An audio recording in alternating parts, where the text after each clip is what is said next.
Honda S2000. Oh yeah. It's been a while in a vert. So, oh yeah, push button start. So this car has 110,000 miles on it and has a brand new clutch. It's gonna be a good day. It has like all these nice secret compartments. It's so nice. What is up, ladies and gentlemen? And as you can see, I am a very happy man right now.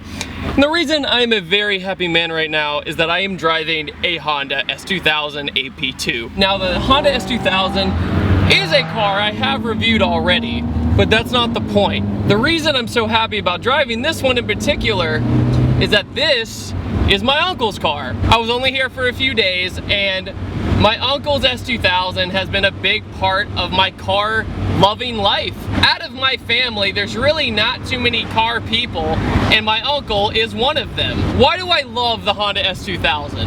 I love the S2000 because one, big part of my family's kind of car history. It was the second car I ever drove that was a manual, and it really made me feel empowered. And it was really the first time I ever understood why people love Honda, why they love VTEC. It was the first time I had ever experienced that kick in the butt that's VTEC. And not to mention, Honda makes some amazing engines. Like, let's be real here. The K series is great, the B series is still being used today by a bunch of tuners, and it's just one of those things that people really never got sick of. I just spun, like, already from that. But the F series, there's just something about it. I love it to death. I love the way it revs. They're bulletproof. If you don't mess with it, they'll run forever, just like most Hondas. Oh man, that truck almost like took my hat off. You kind of have a trade-off. I personally have always liked the looks of the AP2 a little bit more. I feel like the S2000 was almost made for me. And I fit perfectly in it. I'm only like 5'8". I fit so snug. I still feel like I have room and space to move about. It gives me extreme confidence, and out of almost all the two-seater roadsters in this price range, this is the one I would pick. Back in my review, I said that the S2000 would be a great beginner sports car. Well, as time has gone on, I don't think that anymore. The best beginner sports car ever, without a doubt, is the Miata. 2 seats, it's a manual, it's rear-wheel drive. It's awesome. This feels a little bit scarier in a way, to the point where a few of my friends in the AP1 would be cruising down the road in the rain, that much rain, and they spun out on the highway just cruising because it happened. That's it. It's almost like a miniature Viper in a way. It's a 4-cylinder Viper in a lot of ways. The short wheelbase and everything else has a very vertical windshield. It has a long nose and a short tail. The gearbox in this car might be the best stock gearbox I've ever felt. I mean, since day one, I was so addicted to driving this car. The day that my uncle let me drive this car, I didn't come home for maybe 2 hours, but I was only 17. And when I tried to get my hands on one, the insurance was just atrocious because 2 seats, I was just a kid, everything else. It was to the point that the black Mustang that I used to have was cheaper on insurance than an S2000 just because it had more seats in it. Isn't that crazy? A V8 muscle car was cheaper.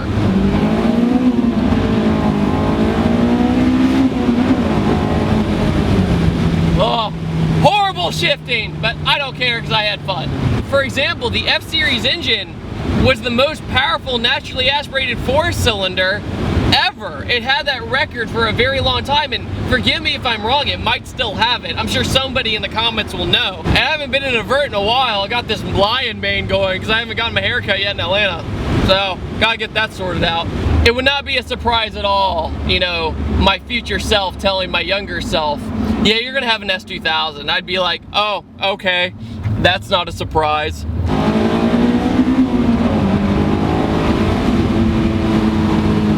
That's another thing. You can get on it, and you're not gonna ruin anybody's day. This car is 100% stock.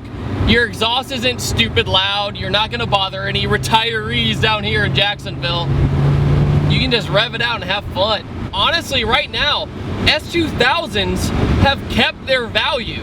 They're still up there for an AP2. I mean, this one could probably go for like $16,000. That's pretty ridiculous for a car that premiered right around 1999 and 2000. But this is a 2005, which means it was built in 04, so that's 11 years old and still in that double-digit range. I mean, that's impressive.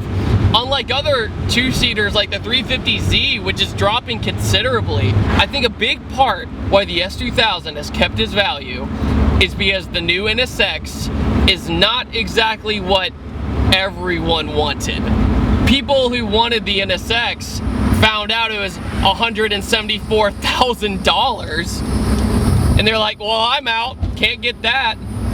And I talked to a friend of mine at Import Alliance about it. His YouTube channel's named Honda Pro Jason. Make sure to check him out. Super nice guy. So being a big Honda guy, do you think Honda did the right thing by making the NSX such a big super sports car, or should have they gone the BRZ route? Should they have gone simple, rear-wheel drive, mid-engine, Honda reliability with a stick?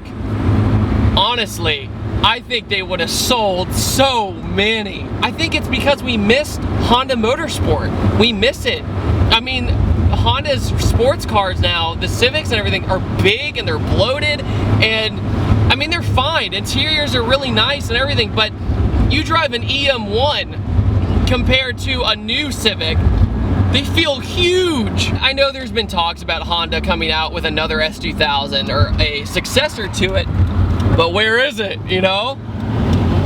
I don't know, I hope it's soon.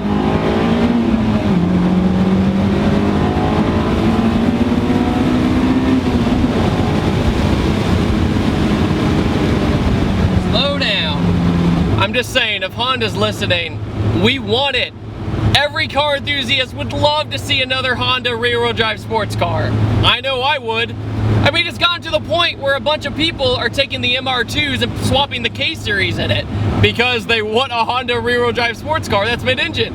I'm not a big guy in nostalgia, but these were the days where Honda was killing it. Nothing beats a Florida day in an S2K. Oh, I should make that a frickin' t-shirt. Dibs. That's mine. Do not take it.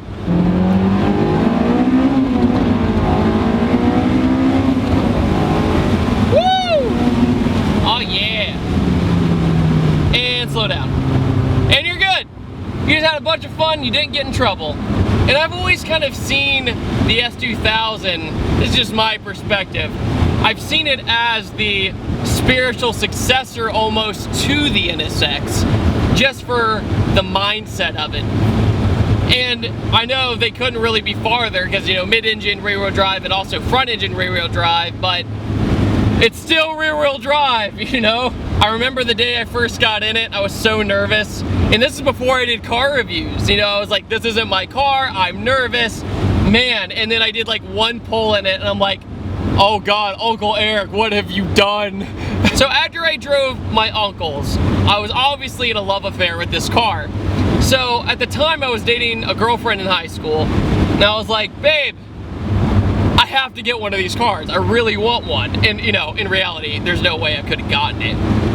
But I was like, I have to have one. And she's like, that's a girl's car. I'm like, no, it's not. It is not a girl's car. Don't you ever say that. She goes, it's a girl's car. I'm like, no, it's not.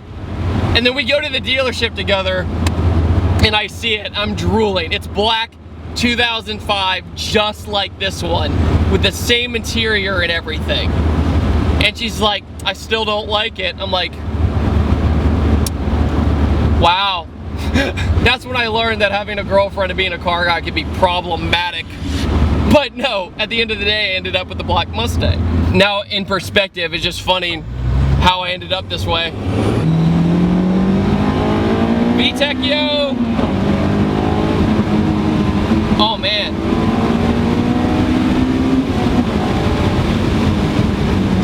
Slow down. There we go. Oh, yeah, fun times.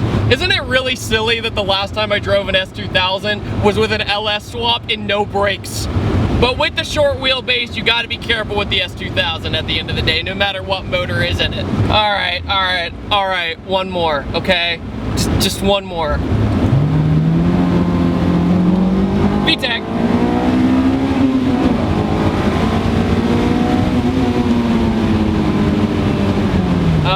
All right.